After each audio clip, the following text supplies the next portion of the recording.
Assalamualaikum to our lecturer, Miss Irma. My name is Nur Amira Aina binti Halim and my matrix number is 23DBT 18F1018. Today, my team and I would like to present to you about Hplc, which stands for High Performance Liquid Chromatography.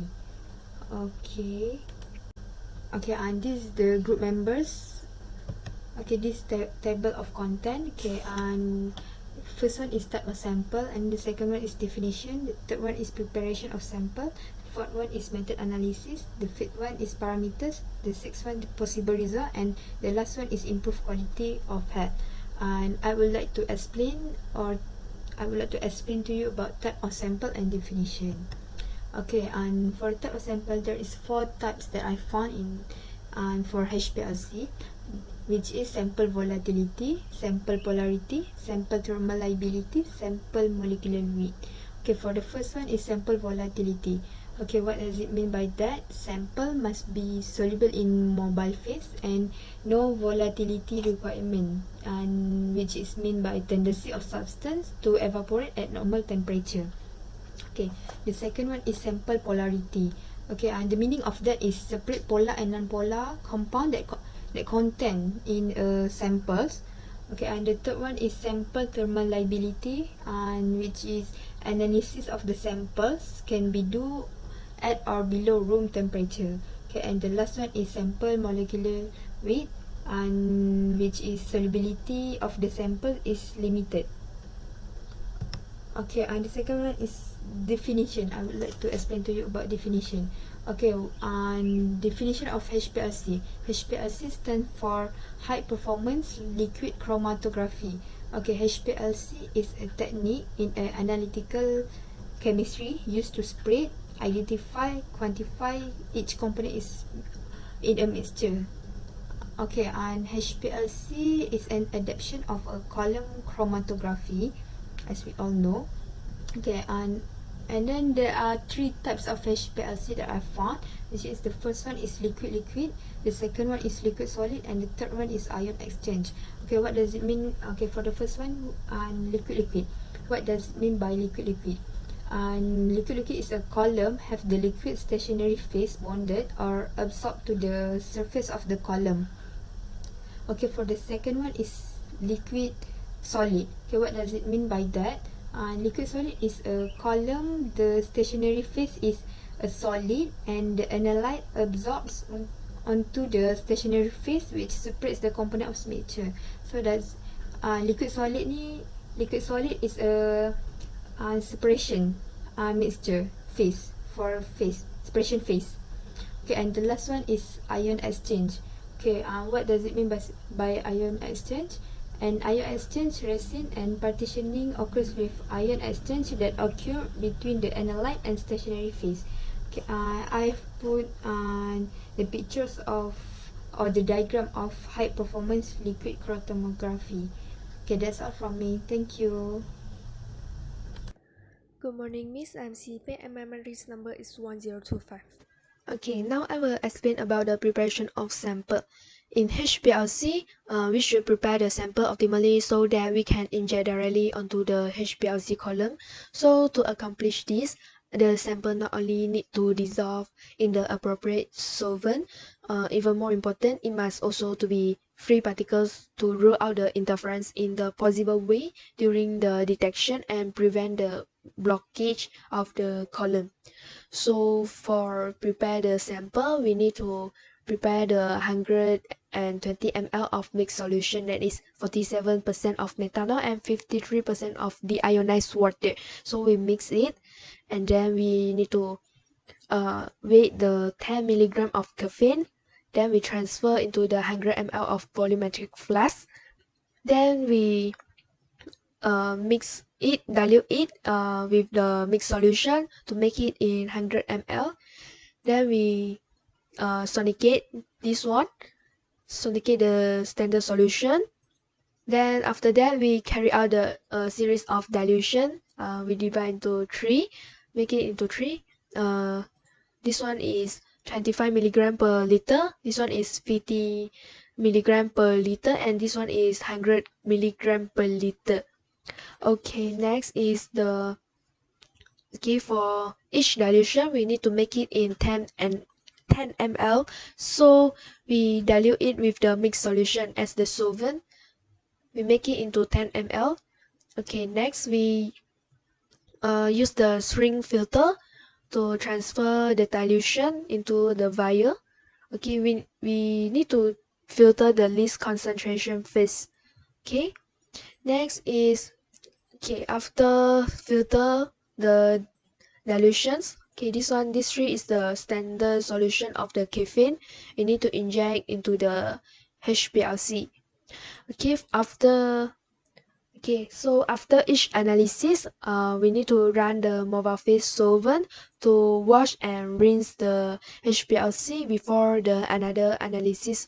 So this one to ensure the accuracy of the result. Okay, this one is the method of analysis. First, we need to make sure we set up all the buffer. Then we open the purge valve and purge the system for 5 minutes. Then we add the sample into the auto sampler tray. After that, we stop and close the purge valve. Then we run the system at the normal flow rate with the buffer to equilibrate the column for 10 minutes. We need to make sure the pressure is stable. Okay, next we need to set up the sequence and the method. Lastly, we will run a standard before actual samples or as the part of the the same sequence. So this one is the operation of the HPLC. Assalamualaikum to Miss Emma. My name is Nur Shafika. My metric number is 1047. So, I want to explain about perimeter used in HPLC. They have 7 factors. So, I want to explain one by one. The first is retention time. In chromatography product that depend on the relative efficiency of the substance for the stationary phase and the mobile phase. Retention time is the difference in the time between the point of injection and application of peak maximum. It's also defined as a time required of 50% of a component to be eluded from a column. It is measured in minute and second. Second is retention volume. The volume of carry gas required to elute compound from the column to the time the peak maximum is obtained. The retention volume is depend on flow rate and retention time. This is formula how to calculate the retention volume. Retention volume equal to retention time multiply flow rates. Third is the suppression factor. If the ratio of partition coefficient to component to be separate, K1 and K2 is a partition coefficient of 1 and 2. If there is a more difference in partition coefficient between two compounds, the peaks are far apart and the suppression factor is more. If the partition coefficient of two compounds are similar, there is a peak are close and the suppression factor is less. Fourth is the resolution. For the resolution is the major extent of suppression two component and the baseline separate achieved. This is the formula. Fifth is the height equivalent to a theoretical plate. HETP is the numbering equal to the column length divided by the number of theoretical plates in column. The variation from one column to another as wall as one solute to another. The more efficient the column, better the resolution, and the small the HETP. It is the efficiency. The efficiency of the column is expressed by the theoretical plates. When n is a number of theoretical plates, RT is retention time, and W is peak width as base. RT and W are measured in common units, cm, mm, minute and second. Number of theoretical plates is the height. The column is said to be highly efficient. For the lastly, a semi-factor. The chromatography peak should be symmetrical about the center to follow gas distribution. A semi-factor is the measure of peak tailing or fountain. It is defined as the distance from the center line of the peak to the back slope divided by the distance from the center line of the peak to the form slope. So I'm Dinky Rajan and I will explain on the possible results of the HPLC experiment. So generally in HPLC we do the separation and quantification of the components of a mixture of compounds regarding the certain UV-based light absorption or fluorescence activity of the compound of interest, and we must focus on the compound of the interest before we start our experiment, and that's why we need a pure compound to develop the HPLC method and optimize it before running any type of samples that containing the compound. So there are many applications of HPLC, such as qualitative analysis of HPLC, quantitative analysis of HPLC, and suppression of the compound, and many more.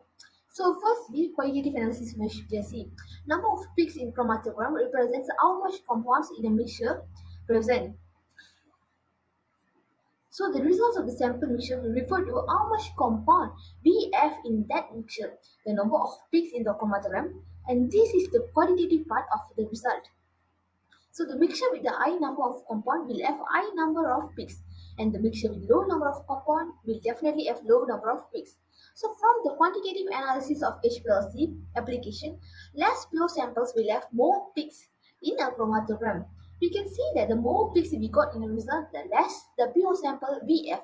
Moreover, a sharp and a single peak in a result shows that the sample is more than 99% pure. Below is an example diagram that shows a sharp and a single peak compared to a width and a low peak. So basically, a sharp and single peak will show sharp and single peak is the most purer compound compared to the low and width peak, more width peak. So in terms of suppression, a variable suppression is highest and sharpest peak in a chromatogram. A very well suppression means a high efficiency in a separation has been achieved. So the higher the efficiency of suppression, higher the selectivity. So next is the peak area and peak height. Peak area and peak height used for quantitative estimating of the compound in our sample, and when run with a pure compound as a reference, the peak area in a result shows the concentration of a sample. Meanwhile, the peak height in the quantitative analysis of target shows the desired compound in a sample. The area of which peak symbolizes the concentration of a compound in a sample based on the standard curve we already made, and the percentage of a peak area, the amount of compound of interest considered in the total of sample. So that's it from me. Thank you. Hello, I'm Kalayarthan Shankar from DBT5A.